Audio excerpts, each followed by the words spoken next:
Hi అండి, నమస్తే. Welcome to our channel Krishna's kitchen and vlogs. ఈరోజు ఈ వీడియోలో గులాబీ పువ్వుల్ని ఇంట్లో ఎలా ప్రిపేర్ చేసుకోవాలో చూపిస్తున్నాను. చాలా ఈజీ ప్రాసెస్లో ఎలా చేసుకోవాలో చూపిస్తున్నానండి. మీకు ఇంగ్రీడియంట్స్ అన్నీ కరెక్ట్గా తీసుకున్నట్లయితే మీరు కూడా ఇంట్లో వీటిని ప్రిపేర్ చేసుకోవచ్చు.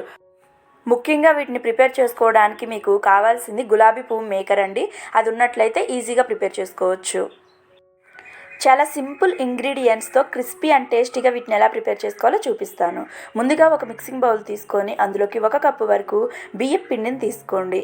అదే కప్పుతోటి 1 కప్పు వరకు మైదా పిండిని తీసుకోండి. 3/4 కప్పు వరకు బెల్లాన్ని కానీ పంచదారని కానీ తీసుకోండి. మెజర్మెంట్స్ అన్నీ ఒకటే కప్పుతో తీసుకోండి. అప్పుడే మీకు గులాబీ పూలు క్రిస్పీగా వస్తాయి.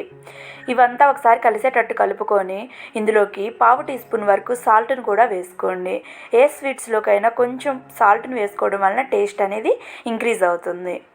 ఇలా మొత్తాన్ని గరిటెతో కానీ విస్కర్తో కానీ కలుపుకున్న తర్వాత ఇందులోకి వాటర్ని యాడ్ చేసుకోండి.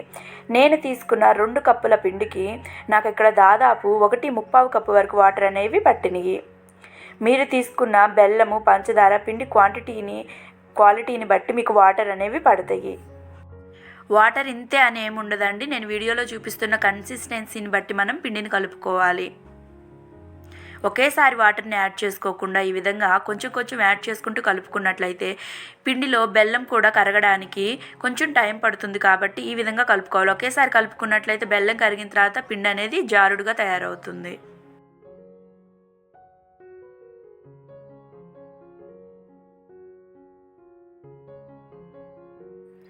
వీడియోలో చూపిస్తున్న విధంగా పిండిని ఉండలేం లేకుండా ఈ విధంగా కలుపుకోవాలి. నాకైతే ఇక్కడ 1/3 కప్పు వరకు వాటర్ అనేవి సరిపోయినాయండి. కన్సిస్టెన్సీ వచ్చేసరికి వీడియోలో చూపిస్తున్న విధంగా ఉండాలి. ఇలా పిండిని కలుపుకున్న వెంటనే గులాబీ పువ్వులను వేసుకోకూడదండి. ఒక 3-4 గంటల పాటు పిండిని నానబెట్టుకోవాలి. ఈ బెల్లం అనేది పూర్తిగా పిండిలో కలిసిపోవాలి. మధ్యలో గరిటెతోటి కలుపుకుంటూ ఉండాలి. ఇలా 3-4 గంటల పాటు పిండిని నానబెట్టుకోవడం వలన పిండి అనేది బాగా సెట్ అవుతుంది. గులాబీ పువ్వులు కూడా చాలా చక్కగా వస్తాయి. వీడియోలో చూపిస్తున్నట్టు ఉండాలండి. కన్సిస్టెన్సీ వచ్చేసరికి మీకు ఇలా లేకపోతే ఇంకొంచెం వాటర్ని యాడ్ చేసుకొని ఈ కన్సిస్టెన్సీ వచ్చే విధంగా ఉండాలి. ఓన్లీ స్పూన్కి ఈ విధంగా కోట్ అయితే సరిపోతుంది. మరి థిక్ లేయర్ కోట్ అవ్వకూడదండి. ఇలా పలచగానే ఉండాలి. థిక్ లేయర్ కోట్ అయినట్లయితే మీకు గులాబీ పువ్వులు సాఫ్ట్గా వస్తాయి. స్టవ్ వెలిగించుకొని ఒక బాండీ పెట్టుకొని అందులోకి డీప్ ఫ్రైకి సరిపడా ఆయిల్ని పెట్టుకోండి. ఆయిల్తో పాటు మీరు ఇలా గులాబీ మేకర్ని కూడా ఆయిల్లో పెట్టి హీట్ చేసుకోవాలి. ఆయిల్ అనేది హీట్ అయిన తర్వాత మంటను మీడియం ఫ్లేమ్లో పెట్టుకొని ఈ గులాబీ మేకర్ని పిండిలో సగం వరకు ముంచండి. ఈ విధంగా సగం మాత్రమే డిప్ చేయాలండి. మీరు ఇంతకంటే లోతుగా డిప్ చేసినట్లయితే ఈ మేకర్ నుంచి పువ్వు అనేది సపరేట్ అవ్వదు. ఇలా ముంచిన వెంటనే కూడా తీయకూడదండి. ఒక 10 సెకండ్ల పాటు పిండిలోనే గులాబీ మేకర్ని ఉంచిన తర్వాత ఆయిల్లోకి పెట్టండి. నేను ఈ విధంగా నాన్ స్టిక్ తీసుకోవడం వలన ఇది ఈజీగా సపరేట్ అయ్యింది. మీరు ఒకవేళ జల్మసీర్ది ఏదైనా వాడుతున్నట్లయితే సపరేట్ అవ్వకపోతే నైఫ్తో కానీ టూత్ పిన్నుతో కానీ కదిలిచ్చినట్లయితే గులాబీ మేకర్ నుంచి పువ్వు అనేది సపరేట్ అవుతుంది. ఈ విధంగా గోల్డెన్ కలర్ వచ్చేంత వరకు 2 వైపులా ఫ్రై చేసుకొని ఆయిల్ నుంచి బయటికి తీయండి. ఇవి బయటికి తీసిన తర్వాత ఇంకొంచెం డార్క్ కలర్ అనేది వస్తుంది. ఇవి చల్లారిన తర్వాత క్రిస్పీగా తయారవుతాయండి. ఆయిల్ నుంచి తీసినమ్మటే సాఫ్ట్గా ఉంటాయి.